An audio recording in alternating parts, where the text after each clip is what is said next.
Hello friends. जैसा कि मैंने कुछ दिनों पहले किसी भी कॉम्पिटिटिव एग्ज़ाम में पेपर लीक की समस्या को कैसे हम कम कर सकते हैं इसके बारे में एक वीडियो जारी किया था, जिसको आप लोगों ने काफ़ी पसंद किया। तो उसी के चलते मैं एक और बात आपसे शेयर करना चाहूँगा, जिससे कि जो मेधावी छात्र हैं उनका कभी नुकसान नहीं होगा और पेपर लीक की समस्या के साथ साथ जो डिज़र्विंग कैंडिडेट हैं उनका उसमें बहुत फ़ायदा होगा। तो देखिए, अभी जैसे ये मैंने थंबनेल डाला है, ये किसी न्यूज़पेपर की कटिंग है जिसमें टॉपरों की संख्या नीट यूजी में घट गई है और जो 1500-1600 के आसपास जिनके दोबारा मार्क्स अपग्रेड हुए थे, उनमें से सिर्फ अराउंड 850 या 860 ने एग्ज़ाम दिया और उनके मार्क्स जो हैं वो काफ़ी कम हो गए हैं। और जो 720 आउट ऑफ 720 लेने वाले थे, उनमें भी 63 में से अब 61 हो गए।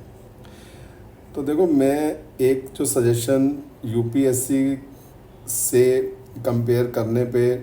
लेना चाहूँगा वो ये है कि जैसे यूपीएससी में जो भी सिविल सर्विसेज के लिए ग्रेड 1 और ग्रेड 2 दोनों के लिए 3 फेजेस में एग्ज़ाम कंडक्ट किया जाता है, जिसमें जो प्रीलिम्स होता है उसमें अगर मान लीजिए 1000 वैकेंसीज हैं तो लगभग 13,000 स्टूडेंट्स को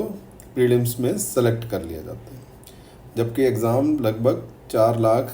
या 3 लाख के करीब लोग देते हैं। फिर उस 13,000 में से मेंस का एग्ज़ाम होता है और उसमें से लगभग वो 2 से 2,500 स्टूडेंट्स को छंटनी कर लेते हैं मेरिट के हिसाब से। अब पोस्ट 900 से 1,000 है और 2,500-3,000 में फिर इंटरव्यू लिया जाता है। अब इस इंटरव्यू के बाद वो फाइनल 900 कैंडिडेट्स की लिस्ट जारी करते हैं।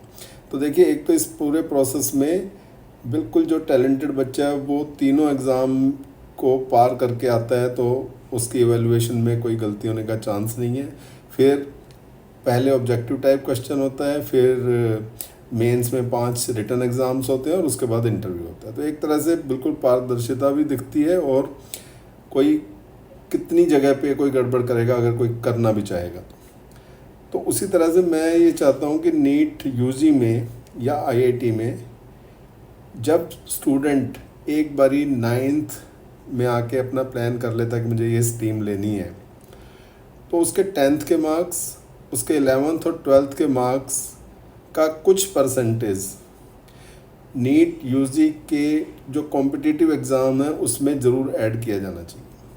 अगर मान लीजिए एक ब्रिलियंट स्टूडेंट है जो 9, 10th, 11, 12th में बहुत ही बढ़िया तरीके से बहुत अच्छी मेहनत करके उसने बहुत अच्छा परफॉर्म किया हर यूनिट टेस्ट में, हर क्लास टेस्ट में, और जो भी उसके ईयरली और हाफ ईयरली एग्ज़ाम्स होते हैं, तो वो अचानक से एक दिन एक ही पेपर की दया पे कैसे निर्भर कर जाए और बाय चांस उस दिन उसका कोई तबीयत ख़राब होती है या कुछ भी होता है, तो उसने जो इतनी अच्छी पढ़ाई की थी या जो उसको इतना उसने लगन के साथ अपना सपना देखा था एक चीज़ को अचीव करने का, वो एक दिन के 3 घंटे के पेपर पे ही क्यों निर्भर हो जाए। और जहाँ पर कि नीट पेपर की तरह लीक करने वालों का और लोगों का भी पूरा जाल बिछा हुआ है। तो ये करते ही आप ये समझ लीजिए कि दूध का दूध और पानी का पानी होने में आसानी रहेगी। और ऐसा कोई भी स्टूडेंट जो 9, 10th, 11, 12th के मार्क्स उसके एवरेज हैं या उसने स्कूल ही ढंग से अटेंड नहीं किया, सिर्फ कोचिंग सेंटर में जाता रहा है, या वो मिसमैच हो जाता है बुरी तरह से अपने नीट यूजी के स्कोर और अपने जो बाकी उसके स्कूल के परफॉर्मेंस में हाईली वहाँ पे कोई कोऑर्डिनेशन दिखता ही नहीं है, कोई मैचिंग दिखती नहीं है, तो ऐसे स्टूडेंट्स को एक बारी से देख लिया जाना चाहिए कि ऐसा कैसे हो गया, या उनका